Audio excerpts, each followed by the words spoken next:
Ho Oras, selamat datang di Suara Batak Tapanuli, channel yang didedikasikan untuk mengungkap dan merayakan kekayaan budaya, tradisi, dan warisan masyarakat Batak yang berasal dari Tapanuli. Kami menyajikan konten yang informatif dan menginspirasi tentang berbagai aspek kehidupan Batak, termasuk adat istiadat, musik, tarian, bahasa, cerita rakyat, dan isu-isu sosial yang relevan. Aksara Batak memiliki peran penting dalam sejarah penginjilan di Toba. Pada abad ke-19, misionaris Jerman dari RMG, Rheinische Missionsgesellschaft, tiba di wilayah Toba dan melihat potensi aksara ini untuk menyebarkan ajaran Kristen. Mereka mengadaptasi aksara Batak untuk menulis Alkitab dan literatur Kristen lainnya, sehingga ajaran agama bisa lebih mudah dipahami oleh penduduk lokal yang sudah akrab dengan aksara tersebut.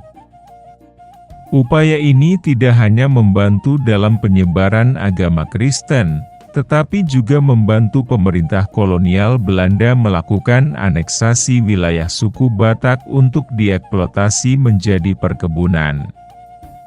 Selain itu, penginjilan melalui aksara Batak juga membuka jalan bagi pendidikan dan literasi di wilayah tersebut, memberikan dampak positif yang berkelanjutan bagi masyarakat Toba.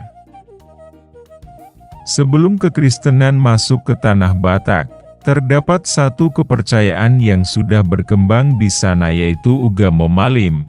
Penganutnya disebut Parmalim yang berpusat kepada Debata Mulajadi Nabolon, Sang Halik Maha Besar.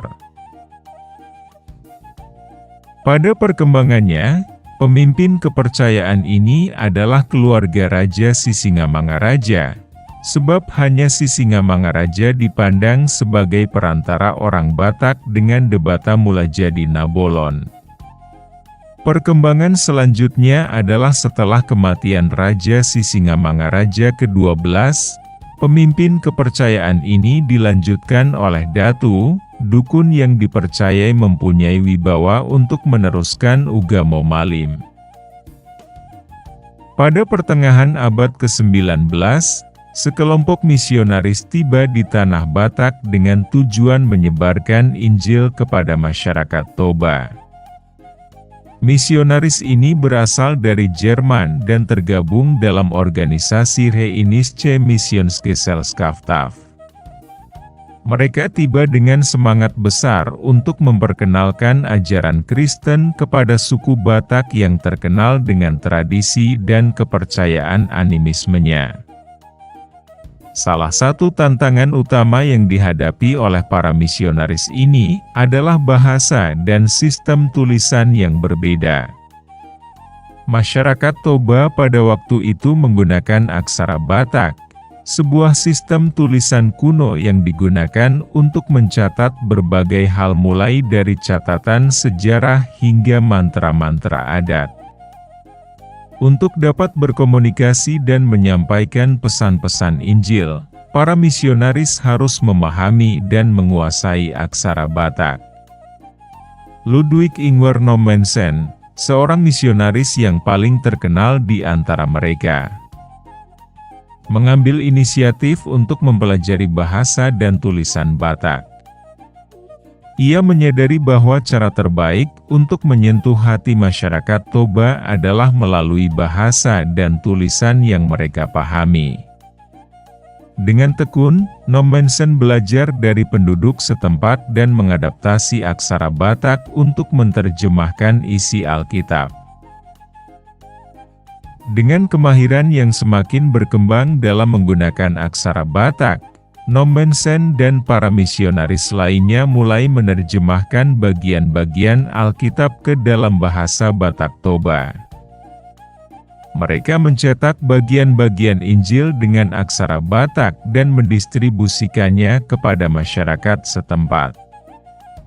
Ini menjadi tonggak penting dalam penyebaran agama Kristen di tanah Batak, karena untuk pertama kalinya, masyarakat Toba dapat membaca dan memahami ajaran Injil dalam bahasa dan tulisan mereka sendiri. Namun, perjalanan ini tidaklah mudah. Para misionaris menghadapi berbagai tantangan, mulai dari penolakan awal oleh beberapa pemimpin adat hingga kesulitan logistik dalam mendistribusikan bahan cetakan di daerah yang terpencil dan berbukit-bukit. Meskipun demikian, ketekunan dan dedikasi mereka akhirnya membuahkan hasil. Lambat laun, semakin banyak orang Toba yang menerima ajaran Kristen dan menjadi bagian dari komunitas gereja.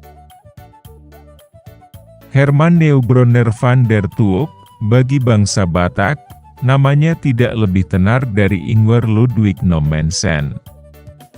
Peranannya bagi perkembangan penyebaran ajaran Kristen di tanah Batak pun mungkin tidak banyak diketahui oleh orang-orang Batak saat ini. Padahal ini lebih dulu menginjakkan kaki di tanah Batak. Bahkan sejumlah literasi menyebut bahwa dia adalah orang Eropa pertama yang menginjakkan kaki di Danau Toba, bahkan bertemu dengan si Singamangaraja. Keberadaan Van der Tuuk di tanah Batak memang bukan secara khusus menjalankan misi penginjilan atau misionari seperti misi yang dibawa oleh Nommensen atau Samuel Munson dan Henry Liman atau sejumlah misionaris lain yang pernah datang ke tanah Batak. Namun kedatangan Van der Tuuk di tanah Batak memiliki peranan penting bagi pekerjaan misi di wilayah yang dulunya disebut sebagai wilayah barbar. Dialah orang yang menerjemahkan Alkitab ke dalam bahasa Batak yang kini dikenal orang Batak dengan sebutan Bibel. Dia juga orang yang mengajarkan bahasa Batak kepada para misionaris yang ingin menginjili tanah Batak. Van der Tuuk lahir di Malaka, 23 Februari 1824. Ia merupakan anak sulung dari Sevridus van der Tuuk, 1776-1853, yang berasal dari Friesland di Belanda Utara dan Louis Neubronner, 1795-1845. Perjuangan Van der Tuuk di tanah Batak bukanlah perkara mudah. Dia seorang diri berada di tanah Batak, di tengah-tengah stigma masyarakat yang menganggapnya kompeni. Sebelum menerjemahkan Alkitab ke bahasa Batak, Van der Tuuk menyusun daftar kata bahasa Batak dengan benar guna mencari terjemahan yang baik. Caranya, ia berkomunikasi langsung dengan masyarakat sekitar. Selama berada di tanah Batak, Van der Tuuk telah menerjemahkan sebagian dari Alkitab ke dalam bahasa Toba, menyusun kamus bahasa Batak Mandailing, Toba dan Pakpak. Karena kehebatannya dapat menggunakan bahasa Batak dengan fasih, warga setempat memberikan julukan kepada Van der Tuuk. Mereka menjulukinya si Pandor Tuk, lalu si Raja Tuk atau si Balga Igung, si hidung besar. Meski begitu pekerjaan Van der Tuuk di tanah Batak bukanlah hal mudah. Ada banyak situasi yang dihadapi dia yang membuatnya mengeluh kepada NBG, Nederlands Bibelgenootschap. Dalam korespondensinya kepada NBG dia menceritakan bagaimana perjalanannya menuju pedalaman tanah Batak hampir membawanya pada petaka. Van der Tuuk bercerita bahwa dirinya hampir dimakan orang Batak. Pengalaman mengerikan itu membuat dia trauma dan membuat dia tidak berani kembali menginjakkan kakinya di wilayah pedalaman. Setelah bekal di tanah Batak cukup, Van der Tuuk kembali ke Eropa. Pada tahun 1857 Van der Tuuk tiba di Belanda, dan menetap di Amsterdam. Di tempat ini pula, Ia mengolah bahan yang telah berhasil dikumpulkannya selama 6 tahun di daerah Batak, dan mempublikasikan karyanya tentang bahasa Batak. Di Amsterdam, Van der Tulk berjuang untuk menyelesaikan tugasnya. Pada tahun 1859, terjemahan Injil Yohanes, Kitab Kejadian dan Keluaran, dan Injil Lukas diterbitkan. Pada Agustus 1959 sebagian dari kamus bahasa Bataknya dicetak. Aksara Batak termasuk keluarga tulisan India. Aksara India yang tertua adalah aksara Brahmi yang menurunkan dua kelompok tulisan yakni India Utara dan India Selatan. Aksara Nagari dan Pallawa masing-masing berasal dari kelompok utara dan selatan dan kedua-duanya pernah dipakai di berbagai tempat di Asia Tenggara, termasuk Indonesia. Yang paling berpengaruh adalah aksara Pallawa. Semua tulisan asli Indonesia berinduk pada aksara tersebut. Di antara aksara-aksara Nusantara yang paling dekat dengan aksara Batak adalah aksara Kerinci, Surat Incung, aksara Lebong, Lembak, Lintang, Pasemah, Rejang, Serawai, Surat Ulu, serta aksara Lampung.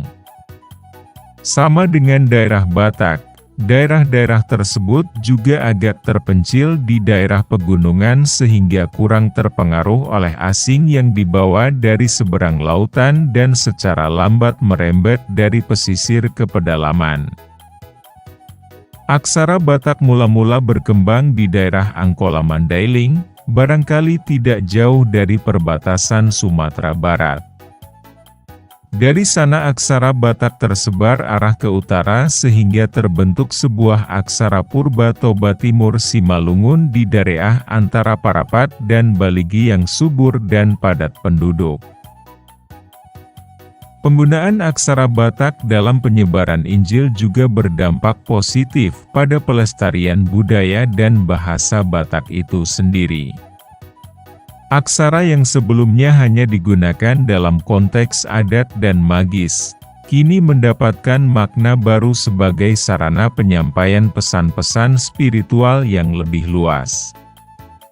Melalui upaya para misionaris ini, aksara Batak tidak hanya tetap hidup, tetapi juga berkembang menjadi jembatan antara tradisi kuno dan kepercayaan baru.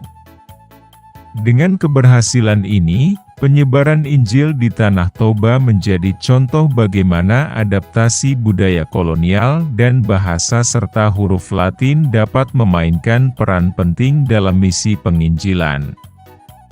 Para misionaris Jerman tidak hanya membawa pesan agama, tetapi juga menunjukkan rasa hormat dan apresiasi terhadap budaya lokal, yang pada akhirnya membuka jalan bagi pemerintah kolonial Belanda melakukan transformasi sosial dan spiritual yang mendalam di kalangan masyarakat Toba, untuk melakukan aneksasi wilayah menjadikan perkebunan demi kepentingan pemerintah Belanda.